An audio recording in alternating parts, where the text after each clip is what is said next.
et ton amour immense couvre mon être et mon cœur.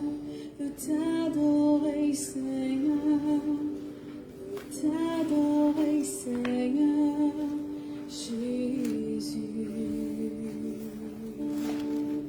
Je vis sous ta puissance,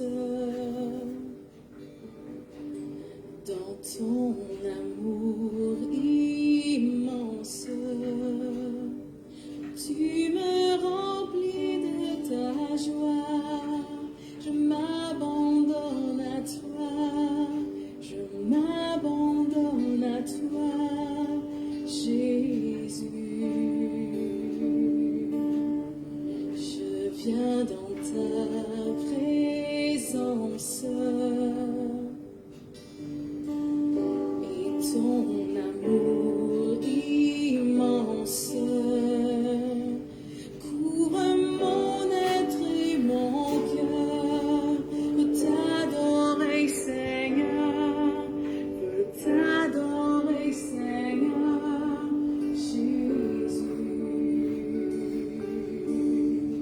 Je vis sous ta puissance. Faly miarabantsika indray amin'ny alalan'izao fifampizarantsika efa mahazatra ety amin'ny tambatsotra izao. Sorantsika ny tombontsoa ny amin'ny fahafahana mandray anjara, fahafahana mizara, fahafahana miaina ny koa mandray zavatsoa amin'ny alalan'ny tombo Jesosy Kristy itony, satria ny olon'izao tontolo izao dia miazakazaka tokoa ao anatin'ny fandaniany andro filany sitraka amin'ny zavatra tahaka izany fampiasana ny tombo Jesosy Kristy itony. Fa isika kosa dia mandeha eo ambany famindrapon'Andriamanitra, eo ambany miséricorde, eo ambany grâce, eo ambany famonjena salut mizara foana izay mahasoa araka ny soratra masina amin'ny alalan'ny tony hainao manjery itony. Vavaka isika sotranao zay tompo ray masina tsy toa sotra petsaka ny amin'ny fitiavanao sy ny fahajaranao, tombonandro izay nomenao, diraneo anao amin'ny anaran'i Jesosy Kristy zanakao no iproklamena ianjana.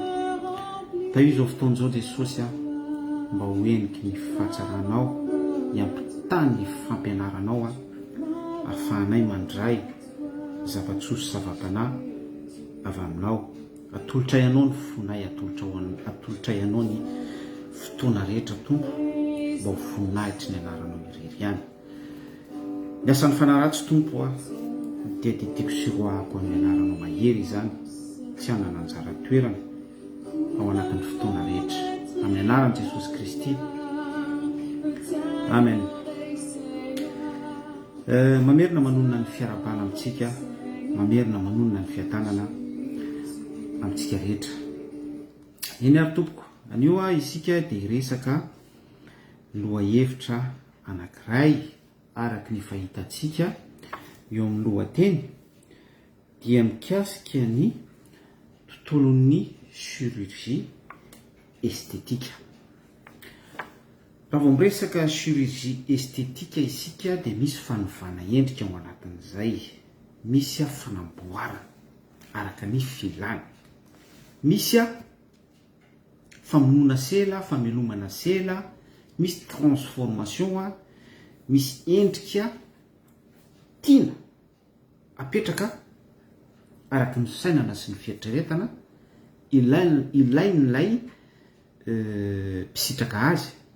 Zay ilay chirurgie. Dia misy fandedina, misy opération, misy zavatra isan-karazany takan'izany zay atao mba ahafahana manatratra n'ilay endrika tiana hotratrarina.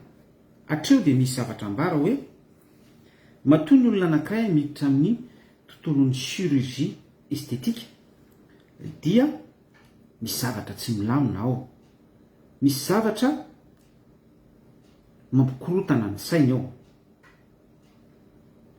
Maninona no miteny an'izany? Ny ankamaroan'ny olona manao ny chirurgie estetika dia tsy afa-po amin'ny endrika ananana izy, tsy afa-po amin'ny endrika namoronana azy izy, tsy afa-po amin'ny toe-batana iainany amin'ny fotoanandro présent izay mikoriana fiainany tokony hiainany ilay olona. Ohatra hoe ny molony ohatra tsy satisfait izy na tsy satisfaite lana vavy zany amin'ny molony fa tia mibotsibotsina kely, dia manantona mpitsabo izy, dia asiny produit tsindromina amin'ny alalan'ny seringa miaraka amin'ilay produit ny faritra amin'ny molony mba hibotsibotsina kokoa amin'izay hitiavany azy. Dia apartir an'izay misy endrika miova iny molony iny fotsiny efa mitravay any anatin'ny sainy ihany, manova ny endriny, manova ny fisainany sy ny fieritreretany rehetra, lasa misy pensée positif miforona any anatin'ilay olona, lasa misy fisainana sy fieritreretana motive kokoa izy. Fiadanan'ny tompo amin'ny mamany Mikaia tain'i Jesosy any amin'ilay olona dia tahaka an'izay misy ny tratrany, ny nonony, ny fitombenany, ny partie amin'ny vatany rehetra zany izay tsy mahafa-po azy, ainsi de suite. Ary rehefa tena mitatra izay zavatra izay dia voaova tanteraka mihitsy ny toe-batany manontolo. Ary zany ny zavatra misy amin'izao vanim-potoana iainantsika izao ny lehilahy miova vehivavy makany amin'ilay tendance.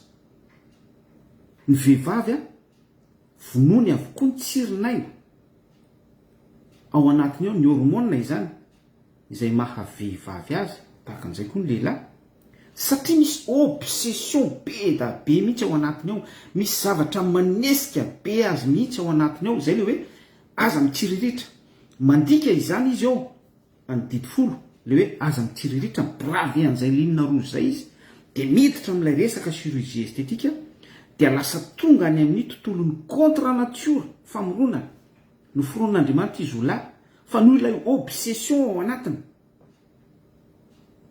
noho ilay filana mahazo toerana ngeza be ao anatiny, mibahana amin'ny fisainany sy ny fieritreretana. Ary izay problème izay mahatonga azy ho complexé eo amin'ny fiainany, mahatonga azy anameloteny eo amin'ny fiainana, mahatonga azy hisavorovoro ao anatin'ny fisainany sy ny fieritreretany ao dia lasa miditra amin'ilay tendance hoe lehilahy zao izy dia manao chirurgie esthétique ary mba teo vehivavy. Izay anefa dia contre nature, izay anefa dia mandika ny lalàn'i Jehova, izay anefa dia mibrave ny tontolon'ny fahamarinan'ny soratra masina ara-baiboly ary azo tsipihana sy ambara mazava tsara araka ny baiboly izay ho avazavaintsika rehefa avy eo fa toetra mamoehatra abomination abominable eo anatrehan'Andriamanitra tsy toy izany zavatra izany ary isan'ny sakana lehibe izay tokony tsy maintsy bebahantsika, satria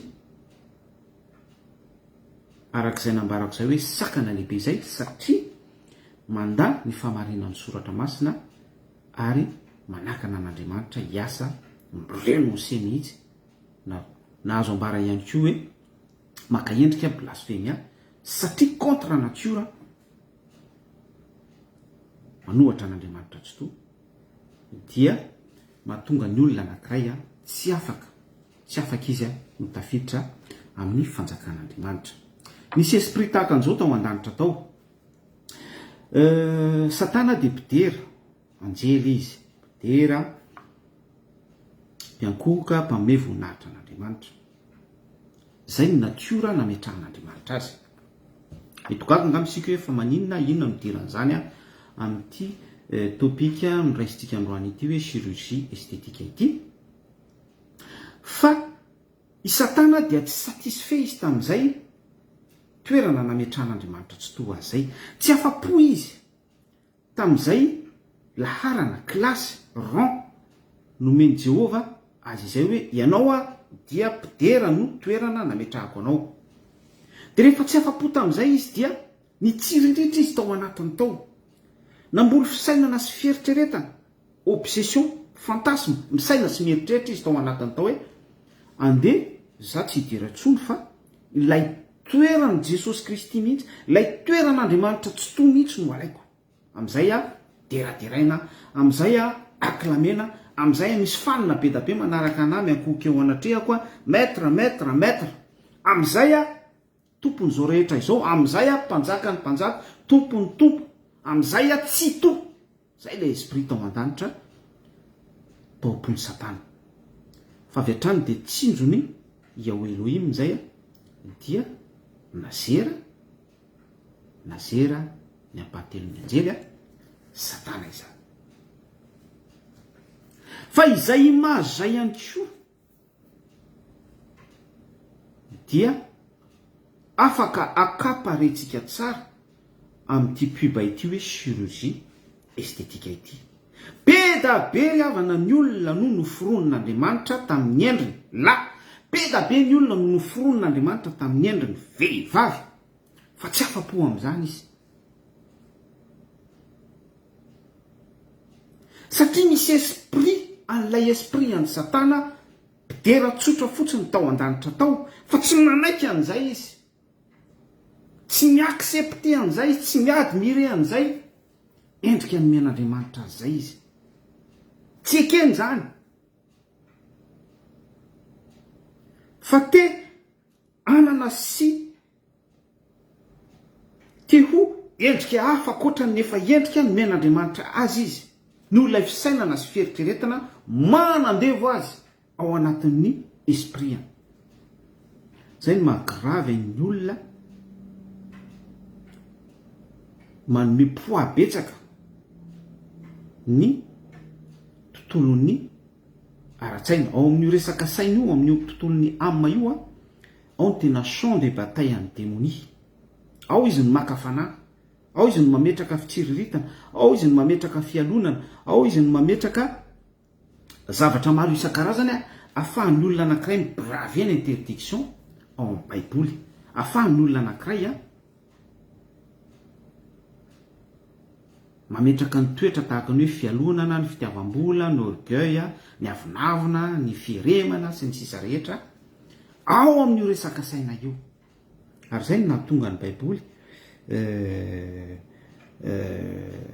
nametraka tsara mihitsy any amin'ny Thessalonianina 5:23 any hoe Andriamanitry ny fiadanana ny anamasina anareo antsika rehetra mba samy ombinina so tanteraka avokoa isika rehetra, saitsika, ny fanahintsika, ny vatantsika, mba tsy hanantsina isika amin'ny fiverenan'i Jesosy Kristy akany antsika indray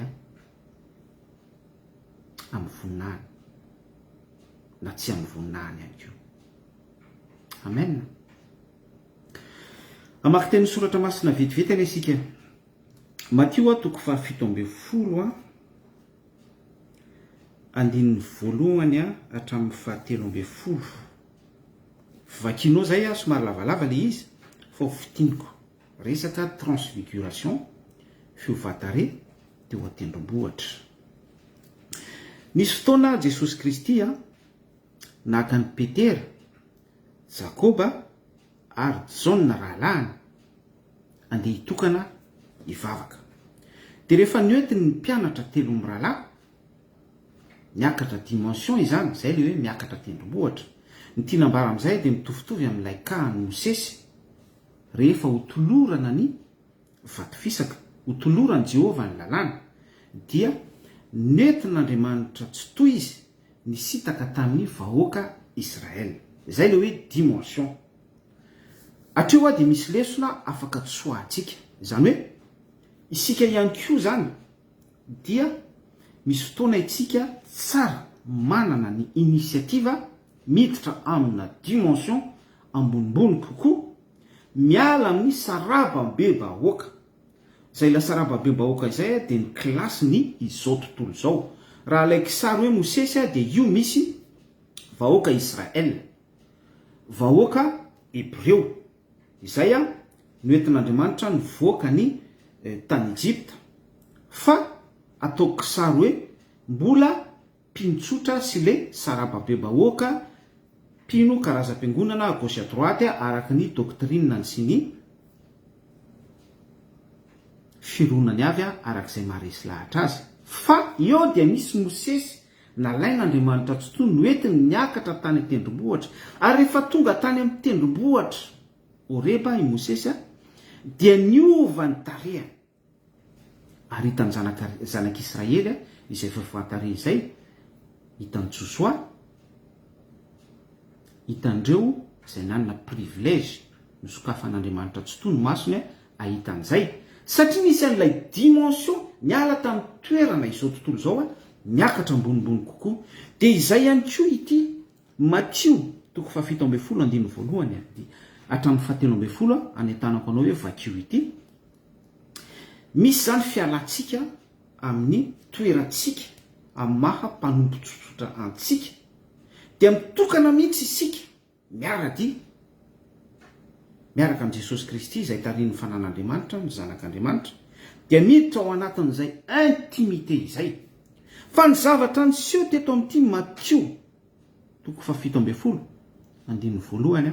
hatramin'ny 13 ity rehefa nivavaka tao an-tendrombohitra Jesosy Kristy niaraka tamin'ny Petera, Jakoba ary John rahalahiny dia rehefa rondorondo ny toromaso iny ny mpianatra satria miaraka amin'i Jesosy zany maharitra mila maharitra mivavaka mila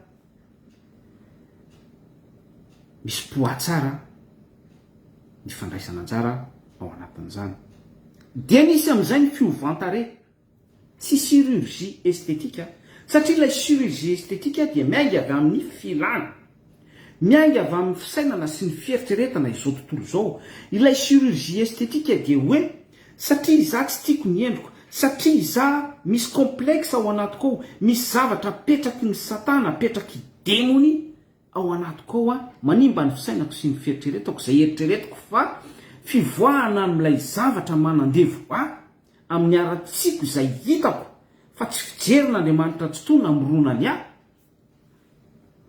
dia lasa complexe amin'ny tenako dia miditra amin'ilay chirurgie esthétique anefa izay dia contre nature tsy namoronan'Andriamanitra ary izay ilay antsoiko hoe contre nature eto fa eto amin'ity Matthieu 7:10 ity dia misy fiovantare transfiguration fanivana avy any an-danitra mihitsy amen ary eo indrindra no hitondrantsika fizarana androany zao tontolo zao satana demonia ny tontolon'ny mondialisation fantatsika tsara izany dia resaka effets spéciaux resaka publicité resaka make-up tanareo tsara anatin'ireny réseau TikTok anatin'ireny réel tendance challenge Facebook sy ny sisa rehetra ireny resaka chirurgie esthétique manova endrika daholo ny vehivavy manova endrika daholo ny tovolahy ary mifaninana amin'izany fa za miteny antsika fefa resaka esprit zany efa misy resaka esprit zany izany hoe efa misy fiasan'ny demony ambadika be da be ny tsy conscient amin'izany zavatra resantsika izany satria ny ankamaroan'ny olona zatovolahy zatovavy participer amin'ireny resaka TikTok challenge Facebook mampiseho ny endriny anaty Facebook reny dia mirona betsaka any amin'ny resaka fahamanjana mitady sitraka amin'olona mitady j'aime manao collecte followers na mpijery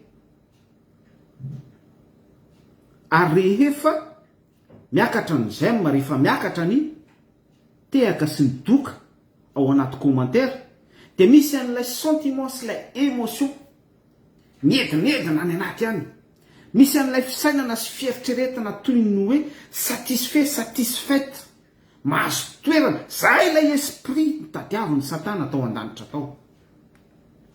Tsy nanaiky izy opidera fa tena tiany mihitsy hoe izy mihitsy noderaina. Raha mbola mila sitraka manolona ozy Paoly dia tsy mpanompony Kristy. Io ninona ataonao eo hoe fa ny fahasoavan'Andriamanitra no natoy izao asianao verset biblika miaraka amin'ilay endrikao feno make-up, feno maquillage, feno mascara, feno lokomena sy ny sisa rehetra arak'ilay filanao chirurgie esthétique fa tsy valabla ny an-danitra izany. Isika ety amin'ny réseau afaka mifamitaka, isika ao anatin'ny cinéma afaka mifamitaka, isika ao anatin'ny toeram-piasana afaka mifamitaka amin'ny alalan'ny chirurgie esthétique. Fa Andriamanitra tsy toa tsy afaka fitahantsika. Ninona verset biblika samboritsika, ninona tenin'ny soratra masina isalorantsika, ninona hira evangelika iraisika, ninona toriteny toritsika. Amen. Zany ny zavatra misy riavana. Tsy ilay transfiguration fiovatare araka ny Matthieu 7:12 hatramin'ny 13 zay anentanako anao hoe vakio afaka akatsika lesona tsara hoe io misy an Jesosy Kristy zay tarin'ny fanan'Andriamanitra ny zanak'Andriamanitra dia miara mivavaka amin'ny Jesosy Kristy, miaraka mitokana amin'ny Jesosy Kristy, dia ao anatin'izay misy voninahitr'Andriamanitra midina, dia ao anatin'izay tanteraka ny transfiguration fiovantare no ilay voninahitr'Andriamanitra ao anatin'ny vavaka, no ilay fiarahana amin'ny Jesosy Kristy mitokana amin'ny vavaka. Tsy izay no zavatra misy fa tsy misy fivoriam-bavaka, tsy misy Jesosy Kristy mitarika, tsy misy herin'Andriamanitra, tsy misy voninahitr'Andriamanitra, fa miantso mpandidy olombelona izay tsy fantatra ny fifandraisany amin'Andriamanitra, fa noho ny problème amin'ny tenako, noho ny problème ao amin'ny saiko, noho ny complexe izay mianjera amin'ny vatako, noho ny esprit sy ny fisainana sy ny fieritreretana izay tsy biblika napetraky ny satana ao anatin'ny fisainany sy ny fieritreretana, ka mahatonga an'ilay olona ho complexé ao amin'ny fiainana, mahatonga an'ilay olona hanana fisainana sy fieritreretana mirona makany amin'ny fisainana nanjerana ny satana tao an-danitra tao, dia miditra amin'ny chirurgie esthétique izy mba ilazany ny tenany tsy andokafan'ny olona azy fa izy dia manja, izy dia tsara, izy dia izao, izy dia mamirapiratra, izy dia sosila. Ahoana ozy ny Baiboly? 2 Corinthiens 1:14 ary tsy mahagaga izany fa satana aza mampiova ny endro no tahaka ny anjeliny mazava. Ary tsy mahagaga izany fa satana aza manova ny endro no tahaka ny anjeliny mazava. Ny chirurgie esthétique ry havana dia tsy avy amin'Andriamanitra. Ny chirurgie esthétique rahalahy ranabavy dia asan'ny satana, esprit ny démonie miasa ao anatin'ny olona anankiray. Averiko tsara, ny chirurgie esthétique dia esprit ny démonie miasa ao anatin'ny olona anankiray ary manandevo an'iny olona iny. Manomboka amin'ny zavatra kely fotsiny io. Jerijery fitaratra eo le olona, dia plus izy mibanjina ny endriny maharitra eo amin'ny fitaratra io, dia manomboka misy fisainana sy fieritreretana ny anatiny any. Ohatra hoe zazany misy panda, zazany misy mona, ty molotro ty kelikely, ty oloko ty ngezangeza, ty takolako ty zany mila hena sy ny sisa rehetra, satria misy an'ilay filana obsession anatin'ilay olona ao, dia mivadika fantasma iny ary misinfiltre amin'iny fisainana sy fieritreretana iny lay esprit ny démonie. Dia miaraka amin'izay izy mitondra solution hoe manaovy ianao chirurgie esthétique.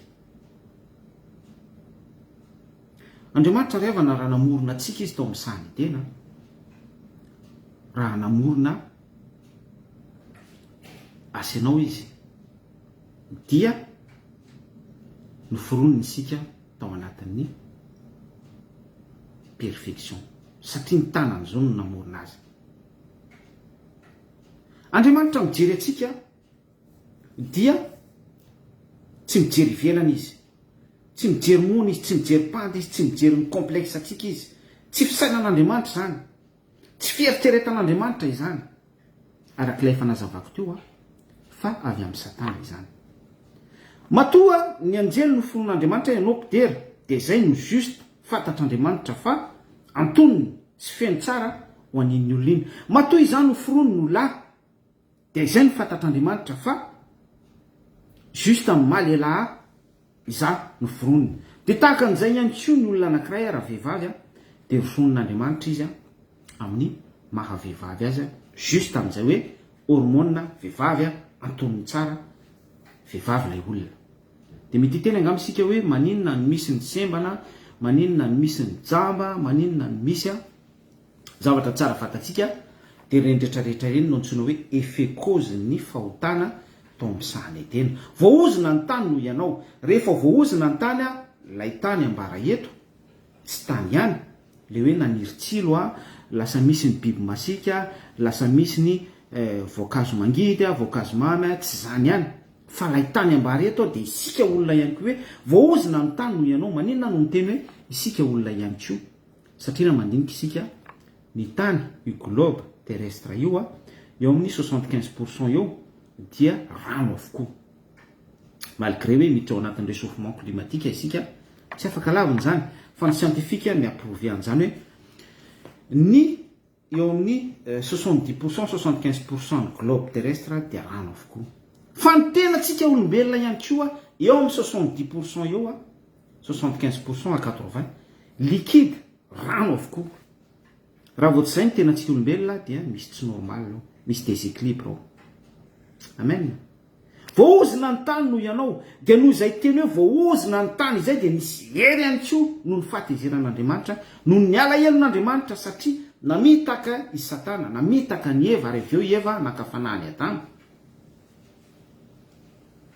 Dia nisy an'ilay ozina dia teraka teo amin'izay ny fahasemanana, teraka teo ny ota von'olona, teraka teo ny fitsangatsangana, teraka teo ny chirurgie esthétique. Efa esprit hatrany no mitoy ary esprit nanjerana ny Satana tao an-danitra ny resaka chirurgie esthétique. Mampalahelo ry havana fa ny olona dia tsy afa-po amin'ny namoronan'Andriamanitra azy isika. Ary izay mahatonga ny olona morona amin'io resaka chirurgie esthétique io. Tsy afa-po satria arak'ilay fanazavantsika teo dia izay ilay esprit ny démonie tao an-danitra tao tamin'izy mpidera. Tsy afa-po izy tamin'ny mampidera azy. Dia tsy afa-po koa ilay olona amin'ny endriny maha izy azy eo anivon'ny fiarahamonina. Tsy satisfait izy. Be da be ny facteur mety mahatonga an'izay. Vokatry ny mondialisation, maninona no miresaka an'izay hoe mondialisation zay? Fana tontoloana ety amin'ity zao tontolo zao ity no ahitanareo fahoriana. Ety amin'ity zao tontolo zao ity o Jesosy Kristy no ahitantsika ny royaume-ny démonie. Efesiana 1:12 efa resahantsika eto foana izay. Influencé ao anatin'izay mondialisation zay ny génération. Satria ny antony dia tsy manome betsaka toerana ny tenin'Andriamanitra, tsy manome betsaka toerana ny tontolon'ny vavaka, tsy manome betsaka ny toerana fifandraisana amin'Andriamanitra, fa mamela malalaka ho influencé ao anatin'ny resaka mondialisation, manome toerana malalaka mba ho influencé anaiky be fahatany ao anatin'ny tontolon'ny make-up, tontolon'ny chirurgie esthétique, ny resaka effets spéciaux, ny resaka fahatsarana ivelany mamirapiratra zavatra tahaka izany. Fa ny zavatra misy amin'izao vanim-potoana iainantsika izao dia tena mamirapiratra tokoa. Mamonokatra tele fotsiny sika dia voizina ao anatin'ny aino aman-jery, misy monde voizina ao anatin'ny aino aman-jery, ny copie-collé, ny V-voice izay tsara feo indrindra. Dia mazakazaka ao anatin'izany daholo ny tanora. Ahoana reny tsara feo, amboarina mihitsy any amin'ny cordon vocal any, manao répétition maraina mandrapahariva ny andro. Nefa la hira iraina ao anatin'izany, hira n'izao tontolo izao, hira manetsika émotion fitiavana, hira rapy, misy tontolon'ny violence, hiran'olona blessé, hiran'olona mitondra sekela eo amin'ny fiainana, iran'olona ny expérimenté fanolanana von'olona tany ampigadrana tany dia mitantara ny fiainana izy avy eo izany mandona ny fony ny tanora. Kanefa ahoana ozy ny baiboly, aoka ao betsaka ao am-ponareo ny ten'Andriamanitra. Dinioana izy ny zavatra resantsika izany. Aoka hitoetra betsaka ao am-pontsika ny ten'Andriamanitra. Dinioana eo azy ny zavatra resantsika izany. Normal ny olona raha voasarika sy voaray ary voahodina handeha any amin'ny resaka tontolo ny chirurgie estetika. Mandeha tsy kelikely io, mandeha tsy hainao akory ny fidirana io ohatra ny suppositoire io. Tsy hainao akory hoe miditra le izy, efa tafiditra any amin'ny vatanao manao effet cause raha tsy manao auto question ny olona anankiray, auto réflexion, manao fandinihan-tena izy. Ary izay fandinihan-tena izay tsy mijanona fotsiny amin'ny sainany sy ny fieritreretana, fa tsy maintsy misy assistance ny Esprit Saint fanahy masina na assistance ny olona olom-panahy anankiray miara-dalana aminy. Izay vao afaka mireconnaître ny olona iny hoe azo-panahy izy. Misy fanahiny, misy esprit ny chirurgie estetika miasa amin'ilay olona.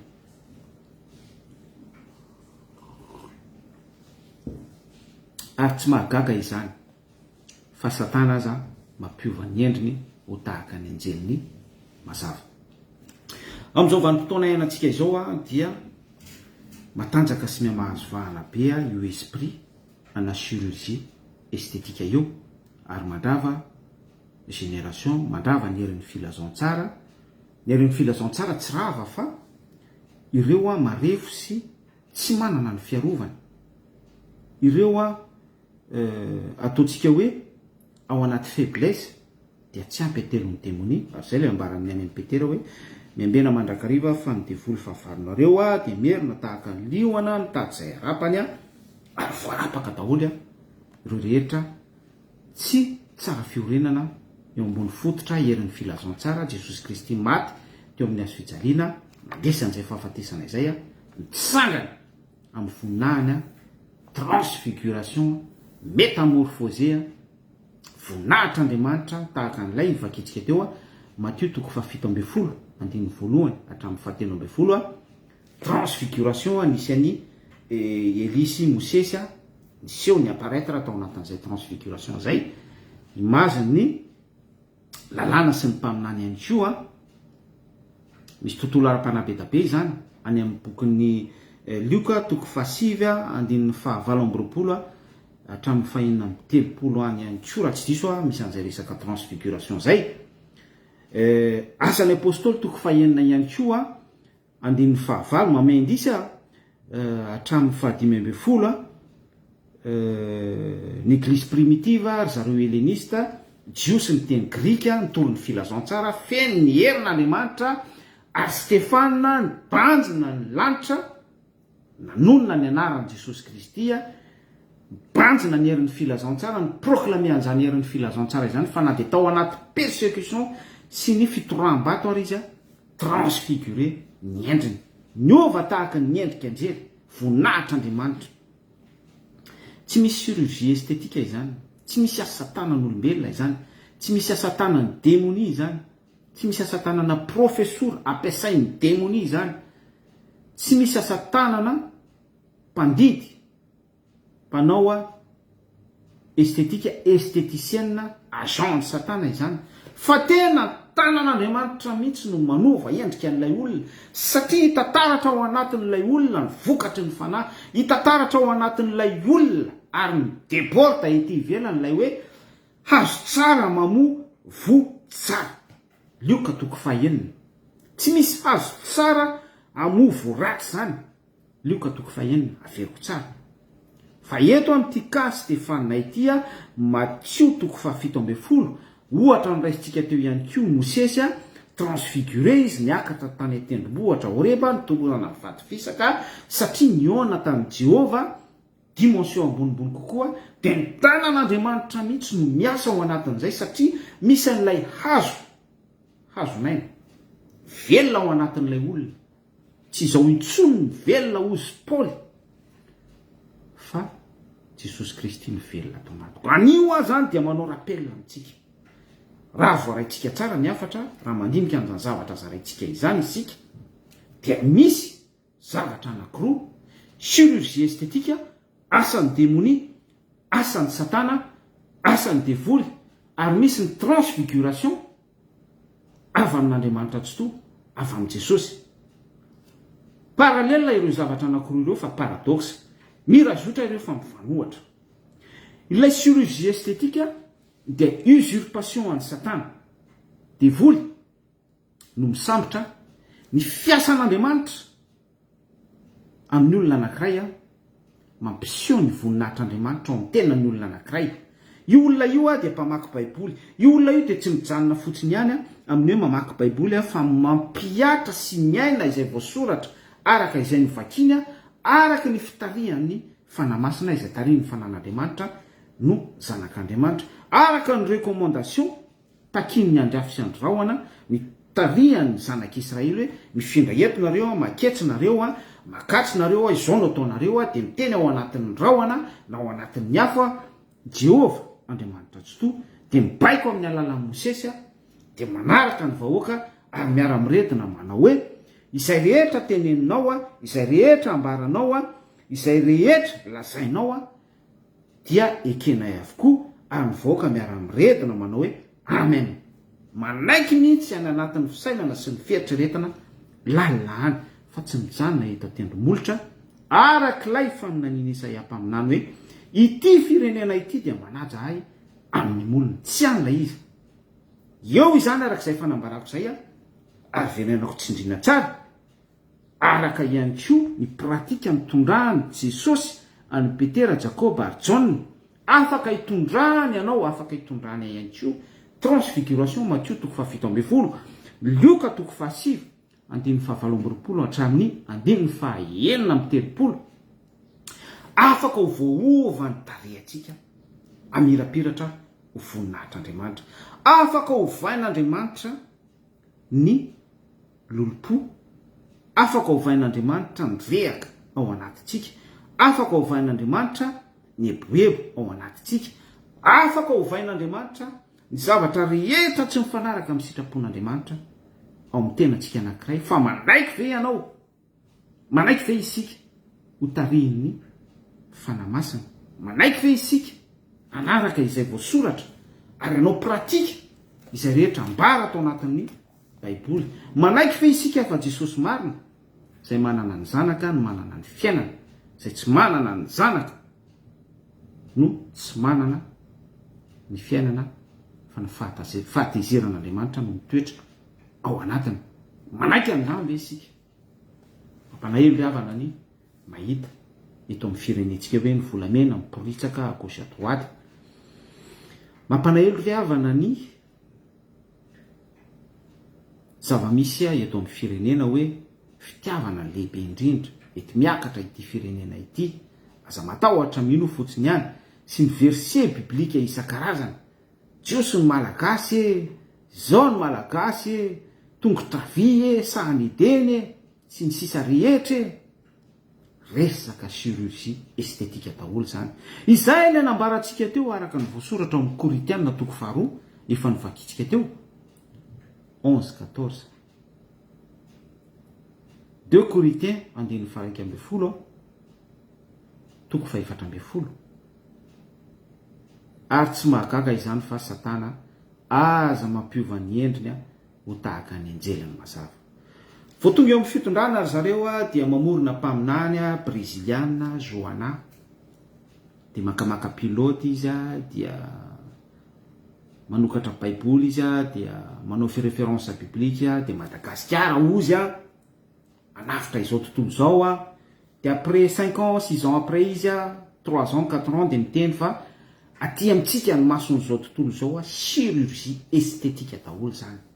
Lay olona tsy te hiova, lay fitondrana tsy te hiova, volamena mipiritsaka, ny tendratsy mandeha ihany ao andapa, ny karazana toetra mamoehatra rehetra, ny abomination isan-karazany, mikorina foana eto amin'ity firenena ity, ny gros poisson tsisy voasambotra mihitsy, tsy misy hiarany lalàna mihitsy fa ny vahoaka madinika izay mitsivalana kely sy tsy mandeha araka ny lalàna dia mandray ny valinasany tokoa ary ny fitsarana zay manam-bola dia afakafaka madiodio daholy a zany zavatra misy ty firenena tia manajahay amin'ny molona ary tsy mahagaga izany fa satana aza mampiova ny endriny a ho tahaka ny mazava dia mamonjy antsapiderana mamonjy croisade ny antsonjombe mamonjy concert rija rasolondray be miorakoraka daholy eo mpandresy a sy ny sisa rehetra chirurgie estetika daholy zany aveo a mizara lasopy a ny sarim-bavy a mizara tsy fantatro ny sarin-da mamoy ideolojia isan-karazany a sy miady ao andapa mba ho lany ny volavolan-dalàna faninana miteny amin'ny réseaux sociaux aoka izay ny fanenjehana sy ny sisa rehetra à gauche à droite afahana miaparaitre fa hoe izahay dia zanaky ny mazava izahay a dia olona tahaka ny olona rehetra ihany a izahay a dia izao a fa tsy misy fisainana sy fieritreretana hiverina amin'ny sitrapon'Andriamanitra tsy misy fisainana sy fieritreretana anatanteraka izay voasoratry ny baiboly a sy ny recommandation rehetra takian'Andriamanitra fiankofana amin'Andriamanitra fa mbola manome an'ilay image foana nanjerana ny démonie tao an-danitra tao a tamin'ny mahampidera azy a ary tsy satisfait tamin'izay zay ilay esprit any satana chirurgie estetika mampanaely riavana zany ny zavatra misy amin'izao vanim-potoana ianantsika izao a dia tsy eo anivon'ny société ihany tsy eo anivon'ny mpitondra ihany tsy eo anivon'ny izao tontolo zao efa mondialisation ihany a ny resaka effets spéciaux tsy any anaty film fantasme film thriller tsy any anaty série télévisée tsy any anaty télé-réalité hitatsika eny amin'ny réseaux sociaux TikTok sy YouTube challenge Facebook tsy any any ny resaka chirurgie esthétique tsy resaka le olona manao sacrifice à tout prix satria te ho lany izy a ho misy monde a dia manao chirurgie esthétique mampiena vatana satria tsy satisfait amin'le vatana izy a tsy satisfait amin'le vatana izy fa misy fikendrehany a izay apetraky ny démonie araky ny fisainana sy fieritreretana satana apetrany ao anatiny ao a noho ny organisation ihany koa ety amin'izao tontolo zao ity lamina manera-tany a no lay tendance actuelle efa mianime an'ity zao tontolo zao ity tsy any any ravana no misy an'io esprit chirurgie estetika io fa ny mampanahelo riavana dia be da be ny toeram-piangonana be da be riavana ny karazam-piangonana mampiasa ny io chirurgie estetika io be da be ny fiangonana tratran'izy io zany nge ny mahatonga an'ireny faux prophète voatsera angentsika teto a nahita n'ilay tovolahy tanora mampanahelo fa voaeritreriny tokoa dia efa nitondrako fanazavana teto loha izy hoe fa ny filazana ny Jesosy a no fanahany faminaniana fa lay tovolahy maminany izy zany dia izy hoe izy bomba enjera ao la Frantsa nareo rehetra ao la Frantsa dia ao Paris dia mandehana any Toulouse mandehana any province mifindra-monina fa ho zerany sinoa bomba la Frantsa zany ny faminanian'ilay rahalahy zany ny faminanian'le lehilahy tsy rahalahy moa izy satria ingany efa ambany bebaka izy izay manao ny sitrapon'Andriamanitra ihany izy no rahalahintsika izy no rahavavintsika izy no renitsika izy no anabavintsika Jesosy ny teny an'izany ary nampianatra antsika an'izany méchant ozy nareo méchant ozy ny sasany zany zavatra ambarantsika izany fa tsika dia mijanona foana amin'ny fahamarinan'ny soratra masina ary tena hoe mila isika maharitra amin'izany ninona filazan'ny olona sy fanambaran'ny olona dia hoe teo ihany koa ny faminaniany hoe vehivavy nitondra ny la Frantsa nefa fantatsika tsara zao fa lehilahy no mitondra sy mbola mitondra ny la Frantsa bref tao Madagasikara ihany koa dia efa nisy naminany hoe amin'ny 2013 dia président de la république apetsaka ny olona nefa miteniteny foana tahaka an'izany zany le chirurgie estetika lazaiko anareo misy fisainana sy fieritreretana ny anatiny any manao calcul izy misy fanambarana apetraky ny démonie any anatiny any fa pahitana vision tsy avy amin'Andriamanitra ary zay dia manamarina le loko toko fahenina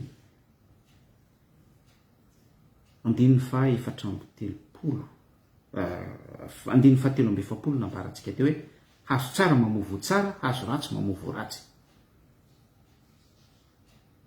Zany hoe apotran'Andriamanitra eny foana fa iny olona iny a dia resaka chirurgie esthétique iny olona iny. Iny olona iny a dia faux prophète iny. Iny olona iny a dia faux Cohen iny. Iny olona iny a dia bisopy fa tsy izy iny. Tsy Andriamanitra ny nome an'iny olona iny hoe bisopy. Fa noho ny fisainany sy ny fiatreretany dia izy nanao chirurgie esthétique. Izany hoe iny olona iny dia ambody mitafy ody janak'ondry. Chirurgie esthétique. Zay le izy raha lasy ranabavy. Fataro mivoan'ny hazo. Lioka toko fahenina. Fa io vo io tokony hamovo vody tsara vokatry ny fanahy. Galatiana toko 5:22 2:7. Verset basique zany antsika rehetra. Fa ny vokatry ny fanahy fitiavana, fahabo, fiadanana sy ny sisa rehetra. Fa hitanao eny amin'izay hoe ty olona ty kay manao chirurgie esthétique. Misy milaza fa apôstôly ohatra hoe Tatandraza. Fa ny asan'ny apôstôly tsisy ataony zany olona zany, tsisy ataon'le rangahy iny. Fa ny asan'ny apôstôly dradradradrainy dia za dia manohana tanteraka ny Floandro Rajoelina fa dada Ravalomanana dia adversaire jusqu'à tsy haiko hoe mandra-pahafaty makala olona. Ohatra izany. Dia misy koa apôstôly tsaratsara hoe za zay hitanareo zao ny Jesosy Kristy lanjaina mihitsy le olona miditra amin'ny fiangonana sy zany ny asan'ny apôstôly. Fa zany tena antsika fa chirurgie esthétique daholo zany rehetrarehetra zany. Tahaka an'ilay efa nambarantsika teo hoe miakatra amin'ny fitondrana izy dia miantso mpaminany vavy profeta ony brésiliana sy ny sisa rehetra, mandray verset biblika dia mamonjy atsapiderana dia hoe fitiavana lehibe indrindra fa ny projet andrehetra mampiseho an'ilay fitiavana ve misy an'ilay vokatra ny fanahy ve samy safidin'ny laïcité de l'état izy. Zany hoe séparation an'ny Andriamanitra tsy toa amin'ny pouvoir zay azony sy akiny nananana namono tena nanomboka tany amin'ny vanim-potoana nanaovany asa fandrobana sy famoahana bois de rose sy ny sisa rehetra. Ohatra izany fa tsy ohatra ihany koa fa zavatra nisy ihany koa ary tena nisy. Zany zavatra rehetra izany dia tany saina sy ambarantsika mba hibebahantsika amin'izay sy iverenantsika amin'i Jesosy Kristy, hialantsika amin'ny tontolon'ny chirurgie esthétique ary hidirantsika amin'ny fanompona marina. Andriamanitra tsy toa dia fanahy. Zao no toko 4:4. Mitady olona fatratra izy hivavaka aminy amin'ny fanahy sy fahamarinana fa tsy olona ao anatin'ny chirurgie esthétique miatsara velatsia sady tsy mafana tsy mangatsika alohan'ny vavan'Andriamanitra izany. Ary zany ny kahany ty firenena Madagasikara ity. Izany ny kahany zao génération zao. Izany ny ka iainan'ny fiangonana amin'izao vanim-potoana iainantsika zao malgré mampalahelo ao anatin'izay toetra ny chirurgie esthétique, esprit chirurgie esthétique izay zany zavatra misy. Dia mifaninana ny mpino arak'ilay mizalazaiko teo mampalahelo fa tsy ny tontolon'ny société, tsy ny tontolon'ny mondialisation, tsy zao tontolo zao zay efa mampiasa ny effets spéciaux, mampiasa ny filany amin'ny resaka haino manjery, mampiasa ny parole venin amin'ny teny ambarany anaty kabary sy any anatin'ny poème, any anatin'ny hira n'izao tontolo zao reny matsy facteur pion mitondra makany amin'ilay resaka chirurgie esthétique avokoa. Tsy any le izy fa ny fiangonana dia voakasika zany ary zany ny antondreny tanao reo ny olona hira évangélika fa ny toetrany tsy mitory ny fahatsaràn'Andriamanitra, ny paoziny tsy manome endrika sy voninahitr'Andriamanitra, tsy transfiguration avy amin'Andriamanitra fa resaka make-up, resaka chirurgie esthétique atsaran'olombelona, inspiration avy amin'olona. Ary zay resaka hoe inspiration avy amin'olona zay dia intelligence meny démonie ny olona anankiray. Resaka lamaody. Misy fotoana efa nanambara teto fa tontolon'ny lamaody dia misy elita ao ambadika ao, misy manam-pahaizana, manana fifandraisana amin'ny satana. Reny ilay antsoina hoe elita. Ary reny dia manao culte any amin'ny afina any, dia meny satana izy intelligence absolue faratampony, dia mamoaka didin'akanjo izy. Dia izany ny aton'ilay didin'akanjo hoe je m'en fous, akanjo sexiste, akanjo isan-karazany, pas de téléphone, akanjo mamoehatra, mampiseho, mahatonga ny olona ho adikta ao anaty filana. Satria izay ilay intelligence ny meny démonie azy tao anatin'ny miafina, no ilay fifandraisan'ilay elita tany ambadika tany tao anatin'ny antsoina hoe association secrète. Dia ireo mivénéré ny Dieu de Mamona, mivénéré an'ilay Andriamanitra ao ambadika ao, Andriamanitra bala. Dia mamita izy contrat, ary avy eo izy araka ny contrat sy ny tolotsaina zay inspiré, zareo mi-inspiré an'izay tolotsaina zay any anatin'ilay miafina, dia mizotra amin'izay ordre sy fampahitan'ny démonia zay izy ireo, dia mamoaka didin'akanjo, dia mampiasa amin'izay izy ireny olona isan-karazany, mannequin, mystère, styliste. Ny ankamaroan'ny styliste dia sarin-dasarim-bavy, olona tsy normal zany daholo. Miara-miasa amina psychologue izy, miara-miasa amin'ny ireo antsoina fa elita ao anatin'ny fiarahamonina manan-tsaina. Ny zanaky ny maizina dia manan-tsaina kokoa noho ny zanaky ny mazava ety amin'ity zao tontolo zao ty, ao anaty baiboly zany. Zany rehetrarehetra izany dia havana anairana antsika, zany rehetrarehetra izany ny antony nanaovako fanazavana tsotsotra an'ity loha-hevitra androany ity hoe chirurgie esthétique. Aoka ny fanimpoko sy ny fanimponao tsy ho fanimpona mifangaro amin'ny resaka esprit miaroaro chirurgie esthétique io, fa aoka tena ho fanimpona hoe io misy Jesosy Kristy mitarika mihitsy andriafo sy andraoana, mitarika ny zanaka Israely tamin'izany. Andriamanitra tsy miova omaly sy anio ary mandrakizay, izay tariny ny fanan'Andriamanitra amin'ny zanak'Andriamanitra. Tao amin'ilay verset biblika nivakitsika teo Matthieu 7:12 andininy voalohany hatramin'ny 17, vakio Luka 7 andininy 19 andininy 9, ny asan'ny apôstôly 9 andininy 9 andininy 9 hatramin'ny 15, transfiguration Étienne. Lay Matthieu sy Luka no meko teo référence no meko teo transfiguration Jesosy Kristy Mosesy sy Elia lalàna sy ny mpaminany, dia acteur tao anatin'izay ihany koa ny aina nahita témoignage Petera sy Jakoba ary John. Anio dia manentana antsika, anio dia manaitra antsika hoe andao isika hivavaka amin'ny fanahy sy fahamarinana. Jesosy Kristy dia mitady olona fatratra izy hivavaka aminy amin'ny fanahy sy fahamarinana. Tsy mila zavatra sarotra be zany, tsy mila exploit be zany, tsy mila zavatra akasarotina be zany, fa manomboka amin'ny zavatra tsotra indrindra. Ny fotsika ny tratratsika, fa tsy ny fitafitsika. Manetry tena isika, manaiky isika manoloana ny sitrapon'Andriamanitra, ary tena hoe mila matotra tsara amin'izay, miainga amin'ny herin'ny soratra masina. Dia misy fanekena miaika isika ny anatitsika any avec sincérité. Zay tsy anaovantsika référence à gauche à droite, na amin'ny fianakavitsika, na amin'ny olona tiatsika, na amin'ny olona akaikitsika. Fa zany hoe ianao zany mamantatra ny toetranao tsara eo, mamantatra ny toeranao tsara ianao eo, aiza ho aiza ny toerako manoloana ny herin'ny filazoany tsara. Io misy Jesosy te hitarika antsika foana. Arak'ilay Matthieu sy Luka nivakitsika teo dia niteny Jesosy Kristy niteny tamin'ny Petera sy Jakoba ary John, no fidiny manokana izy tery mirahalahy, andao sika hivavaka ny tendrombohitra. Dia tadiavy izay relation izay. Androantsika dia mamony etaeta ao anatsika. Anio isika à partir an'izao rappel izao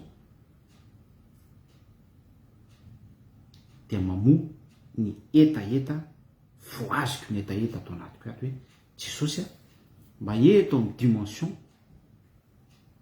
nitondranao any petera sy jakoba ary jaona indray ny tenako manomboka amin'izay tsy mila zavatra sarotra ho ay zany i petera sy jakoba ary jaona tsy transfiguré izy tahaka amin'ny jesosy mosesy sy Elia fa acteur izy nahita n'ilay transfiguration izy spectateur izy zany eo ny tena marina fa tsy izy no transfiguré fa ny aina n'izay gloire izay izy zany hoe tsy nohony zany io fa jesosy mihitsy eto dia mampiseho atsika fa misy ny monde ny transfiguration fivovatare zany hoe gloire an'Andriamanitra tonga amin'ny tenatsika ary zay le témoignage ny etenina sy témoignage ny mosesy araka ny fanambaratsika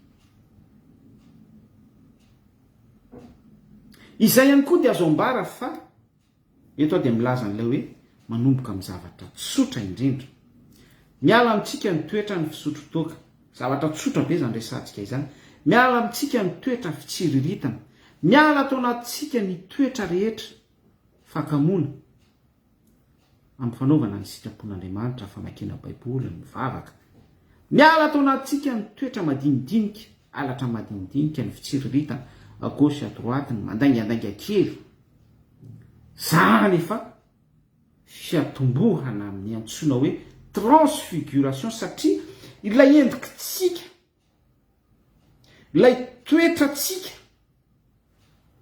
ilay tasitasy eo amin'ny vatatsika tsy mahatanteraka atsika eo anatrehan'Andriamanitra tsy araka ny sitrapon'Andriamanitra namoronana antsika dia mihitsana tsikelikely miala amintsika izany hoe manomboka isika migote manomboka isika miaina manomboka isika misitraka ny transfiguration Matthieu toko fafito amby folo sy ny Luka toko fasiva izay niaina ny Etienne témoignage sy Mosesy lay nambarako teo tsy mila zavatra sarotra hoa tsy mila exploit be fa manomboka fotsiny amin'ny détail kely madinidinika voniny ianao manomboka izao raha ohatra ianao zany ao andapa ao amin'ny palais ao ambotsoroatra ao dia manaiky ianao bebaka tahaka ny Zakaiosy onenako avokoa ny zavatra rehetra azoko tamin'ny tsy fahamarinana ozy Zakaiosy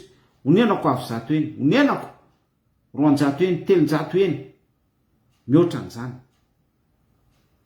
fa nio dia verina marina aminao Jesosy Kristy manomboka anio dia tsy hamoaka bois de rose intsony manomboka anio dia tsy hamoaka volamena intsony manomboka androany dia tsy hinanakina-pona ny volan'ny bailleur de fonds intsony fa hoentiko amin'ny rariny sy hitsiny amin'ny fanasoavana ny sarababem-bahoaka ny volany indramiko tany amin'ny FMI sy ny Banque mondiale manomboka androany dia tsy atsara velatsy amonjy atsapiderana intsony manomboka androany dia tsy teny ratsy intsony ao andapa ka hitany detektiva sy ireo paparazzi any anaty telefona hoe ela andeva fa za andrina manomboka androany dia sy ny sisa be da be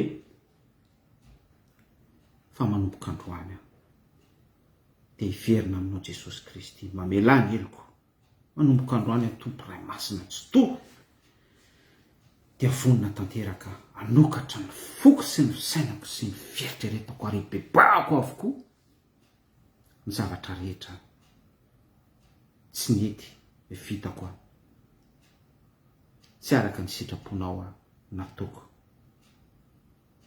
teo amin'ny fiarahamonina tamin'ny ankohonako tamin'ny fitondrako ny firenena tamin'ny maha-président pokotany tamin'ny maha-mpitondra fiangonana ny sandoka bisopy ny sandoka apôtra falifaly irery efa-tsony olona hoe dada mama révérend sy ny sisa rehetra fa hay tao ambadika tao resaka culte de personnalité tao ambadika tao resaka Dieu de mamona mitango ampahafolony mitango volana rakotra mitango dîme ampahafolony ifandraisantsika teo voka dehibe opération lasopy gâteau sy ny sisa rehetra dia ny vola tsy nisy tamin'ny fampandrosoana ny asan'Andriamanitra fa ny zanako zao hoe mianatra ny andafy ny tranoko vita tsara tarehibe misy villa piscine ny mpino anefa fatiramovana atao am-piangonana misy tsy mianatra ny zanaky ny sasany a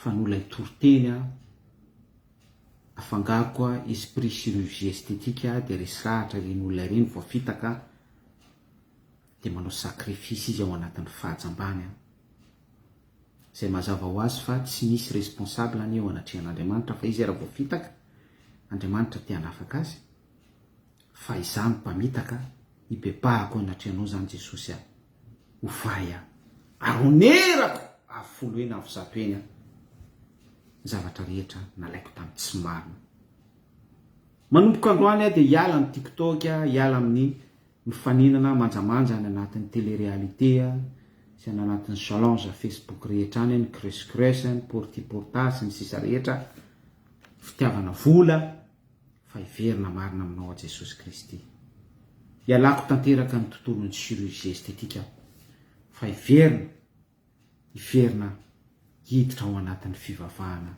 amin'ny fanasamarinana ary mangetahita ny amin'izany ampio a Jesosy zay ny afatra riavana misaotratsika rehetra naharitra ny eno hatramin'ny farany somary mavesapesatra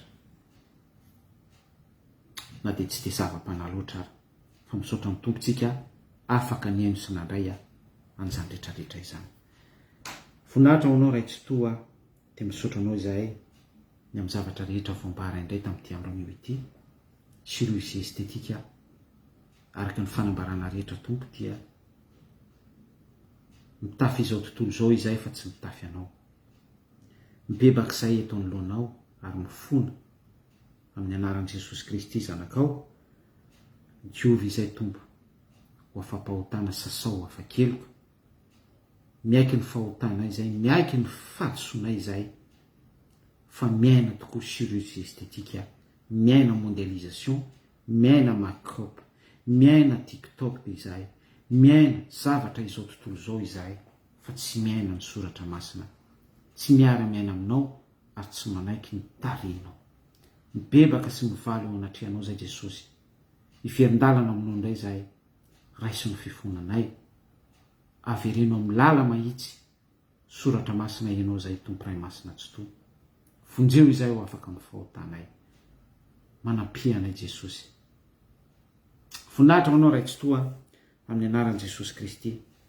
zanakao sotratsika rehetra amen zay fa tahian Jesosy Kristy mamirapiratra eo amin'ny voninahiny daholo a tandreminy chirurgie esthétique fa satana dia manana produit be da be mihitsy izy manana akora amantaony maro mihitsy izy a ary etreto a dia mbola inépuisable ary tena miasa mahery izy ao anatin'izay hoe fampiasany an'izay akora izay satria fantany fefakely sisa ny andro iainany amin'ny tany a asy ianao miverena amin'ny famakina soratra masina miverena amin'ny Jesosy Kristy miverena amin'ny herin'ny filazantsara veloma tompo koa dia tahian Jesosy Kristy mamirapiratra eo amin'ny voninahiny daholo.